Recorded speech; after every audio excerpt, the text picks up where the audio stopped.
حضرت ابراہیم علیہ السلام نمرود بن کنان کے دور کے اندر آپ مبعوث ہوئے۔ آپ کی ولادت باسعادت شہر بابل کے اندر ہوئی۔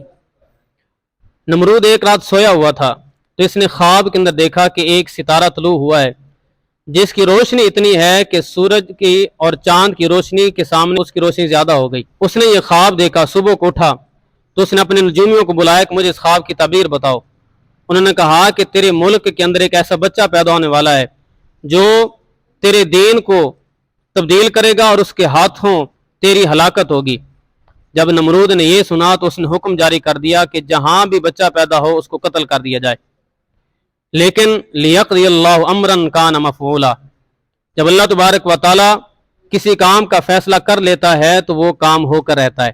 ابراہیم علیہ السلام کی ولادت باسعادت کس طریقے سے ہوتی ہے کہ اس نے پابندی لگا دی کوئی شوہر اپنی بیوی کے پاس نہ جائے، حتیٰ کہ 10 عورتوں پر ایک نگران مقرر کر دیا کہ کوئی بھی شوہر اپنی بیوی کے پاس نہ جائے، اگر کوئی بچہ پیدا ہو اس کو قتل کر دیا جائے۔ ایک مرتبہ نمرود کو شہر کے اندر کام پڑا تو اس نے ابراہیم علیہ السلام کے والد کو بھیجا کہ جاؤ، مجھے تم پر پورا اعتماد ہے، شہر کے اندر کام کر کے واپس آنا اور اپنی زوجہ کے پاس نہ جانا۔ تو انہوں نے کہا ٹھیک ہے، میں نہیں جاتا۔ کام کیا، کام مکمل کرنے کے بعد سوچنے لگے چلو میں گھر والوں کی خیریت دریافت کر لوں۔ جب گھر والوں کے پاس گیا تو اپنے نفس پر کنٹرول نہ کر سکے، اپنی اہلیہ سے قربت کی جس کی وجہ سے ان کو حمل ٹھہر گیا۔ جب حمل ٹھہرا اور چونکہ آپ کی والدہ جوان تھیں تو کسی کو پتہ نہ چلا کہ آپ حاملہ ہیں۔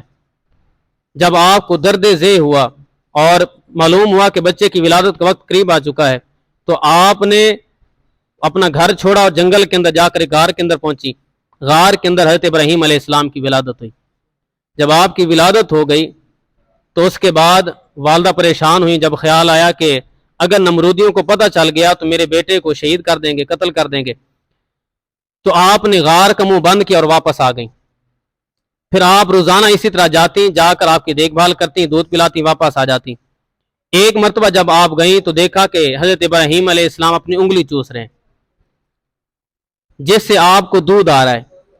اور تفسیر مزری کے اندر قاضی ثناء اللہ پانی پتی رحمۃ اللہ علیہ آپ لکھتے ہیں کہ آپ کو ایک انگلی سے شہد آتا تھا، دوسری انگلی سے دودھ آتا تھا، تیسری انگلی سے پانی آتا تھا، چوتھی انگلی سے گھی آتا تھا اور 5ویں انگلی سے آپ کو چھوارے آتے تھے۔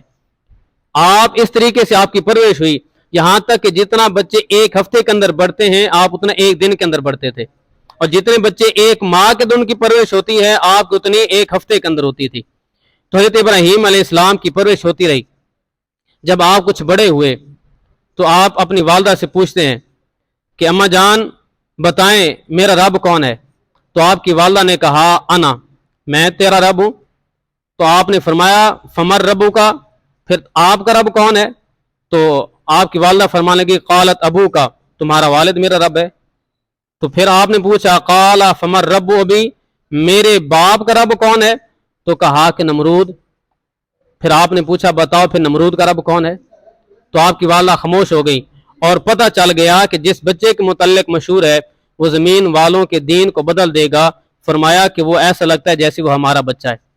تو پھر آپ نے آ کر اپنے شوہر کو بتایا کہ میں نے آج یہ بات اپنے بچے سے سنی ہے، تو جس بچے کے متعلق ہے وہ بچہ دنیا والوں کے دین کو بدلے گا، وہ مجھے آپ کا بچہ معلوم ہوتا ہے۔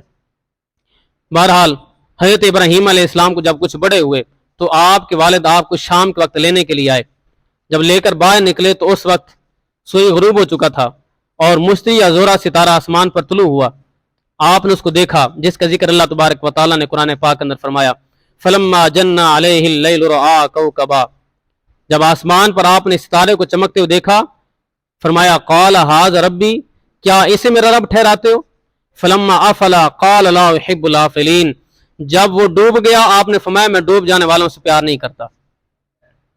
آگے اللہ تبارک و تعالیٰ ارشاد فرماتا ہے فلما رأى القمر بازغا قال ھذا ربی، جب آپ نے چاند کو چمکتا ہوا دیکھا تو اس وقت فرمانے لگے کہ اس کو میرا رب ٹھہراتے ہو۔